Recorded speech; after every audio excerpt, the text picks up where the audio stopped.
We're broadcasting tonight from Kansas City, specifically on the sprawling grounds of the World War I Museum here.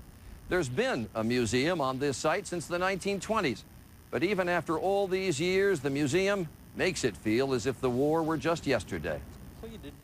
We entered with curator Doran Cart, walking on glass over a poppy field. Poppies grew on the Belgian battlefields of that war, immortalized in the poem. In Flanders Field, the poppies blow, between the crosses, row on row. There's 9,000 poppy blooms, and each one represents 1,000 people who died in the war, so 9 million people. So that's what we're trying to remind them of. There is a cold, impersonal, menacing quality to all the artillery fired from both sides across the trenches that stretched all across Europe. But it's the personal artifacts that really bring home the extent of loss. Medallions sent by the British government to their soldiers who died. That's all a family would receive in many cases. So many bodies were never recovered.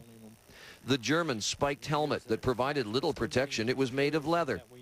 And the letter from American General John Pershing to the overall French commander. Days of anxiety? Yes. And in days of history? Yes.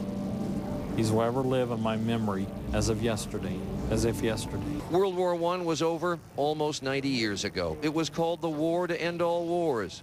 Would that that had been the case.